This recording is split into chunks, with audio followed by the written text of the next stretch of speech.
நண்பர்கள் அனைவருக்கும் வணக்கம். இன்றைக்கி நம்ம எதை பற்றி பார்க்க போகிறோம்னு பார்த்தீங்கன்னா, இங்கே ஒரு பம்ப் வந்து ஒரு ஒரு கஸ்டமர் சைட்டில் கம்ப்ளைண்ட். என்ன கம்ப்ளைண்ட்னு பார்த்தீங்கன்னா, மோட்டர் வந்து அதிக நேரமாக ஓடுது, எனக்கு டேங்க்கில் தண்ணி நிற்கலப்பான்னு சொல்லியிருந்தாங்க. நம்ம வந்து என்னன்னா ஃபுல்லாக செக் பண்ணி பார்த்தோம்.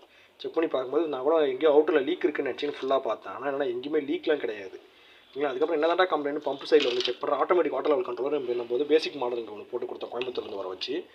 அது கண்ட்ரோலராக கரெக்டாக தான் ஃபங்க்ஷன் பண்ணுது. ஓகேங்களா? வேறு என்ன தான் இங்கே கம்ப்ளைண்ட் அப்படின்னு பார்த்தா, இங்கே பாருங்கள் புட்வால் இல்லைனா புட்வால் பாதிரியே லாக் ஆகி நிற்கிது. இது பிவிசி புட்வால். இதோட ரேட் அதிகபட்சம் ஒரு 150 ரூபாக்குள்ளே தான் இருக்கும்.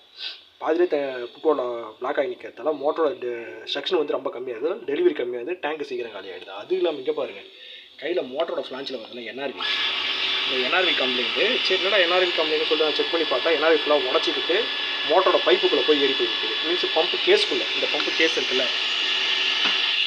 இந்த பம்பு கேஸ்க்குள்ளே ஏறி நிற்கிறதுல பம்பாக செக்ஷன் பண்ண முடியாமல் தண்ணி டெலிவரி ரொம்ப கம்மியாக இருக்குது.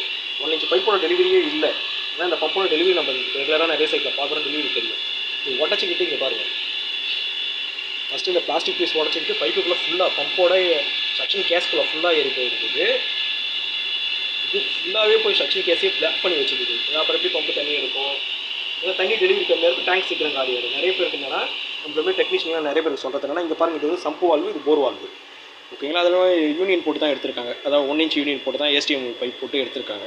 ஆனால் மற்றபடி பம்ப் போர்லாம் எந்த குறையுமே கிடையாது. நம்ம டெக்னீஷியன் என்ன சொல்கிறேன்னா, எடுத்த உடனே லீக் இருக்குன்னு நினச்சி செக் பண்ணிடாதீங்க. ஒரு வாட்டி மோட்டரோட செக்ஷன் ஃப்ளான்ச்சை பிரித்து பாருங்கள், புட்வால்லையும் பாருங்கள். ஏன்னா நான் இந்த மாரி பார்க்குற நிறைய கம்ப்ளைண்ட்டில் வந்து பார்த்தீங்கன்னா புட்வால்வு கம்ப்ளைண்ட்டு, மோட்டரோட செக்ஷனல் ஃப்ளான்ச்சில் இருக்கிற இந்த என்ஆர்வி கம்ப்ளைண்ட் இதுதான். ஓகேங்களா? இதுக்கு முன்னாடி வந்து நிறைய பேர் நினச்சிப்பாங்க மோட்டர் கம்ப்ளைண்ட்லாம் கிடையாது. ஃபஸ்ட்டு எடுத்தவொன்னே எல்லாருமே இந்த 2 இடத்த செக் பண்ணிவிடுங்கப்பா. வேறு எங்கேயும் நீங்கள் பெருசாக செக் பண்ண வேண்டியதில்லை. இந்த 2 இடத்த மட்டும் செக் பண்ணிவிடுங்க. ஏதோ நான் பார்த்தா ஃபால்ட்டாக எல்லாருக்கும் நான் சொல்கிறேன். ஓகேங்களா? இந்த ஃபால்ட் திருப்பி யாருக்குன்னா தெரிஞ்சிருக்கும், யாரா பார்த்துருப்பீங்க. பார்த்துட்டு என்னென்னா சில நேரம் என்னென்னா ஐடியா கிடைக்காம விட்டுட்டு கூட வந்துருக்கு. சில பேர் வந்து கைட்டி பார்த்து 1 நாள் 2 நாள் டைம் ஆகி கூட போடுவாங்க. ஏன்னா இதோட இந்த ஃபால்ட்டை நான் 4வது வாட்டி பார்க்குறேன் நிறைய இடத்துல. ஓகேங்களா?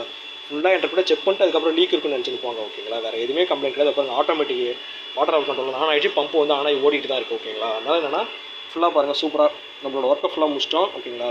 அது இல்லாமல் என்னென்னா மோட்டர் கெப்பாசிட்டர் மாற்றி விட்டுட்டேன். ஏன்னா 2 வருஷம் ஆகுது நாங்கள் மோட்டர் போட்டு 15 MFT கெப்பாசிட்டர் அவங்களே வேணும் சொல்லி கெப்பாசிட்டர் மாற்றி விட்டாச்சு. ஃபுல்லாக நம்ம ஒர்க்கு ஃபுல்லாக க்ளோஸ் பண்ணிட்டோம். ஓகேங்களா? நான் சொன்னதில் எதனா குறைந்ததுன்னா சொல்லுங்கள், திருப்பி ஒரு வாட்டி எக்ஸ்பிளைன் பண்ணி கூட சொல்கிறேன்.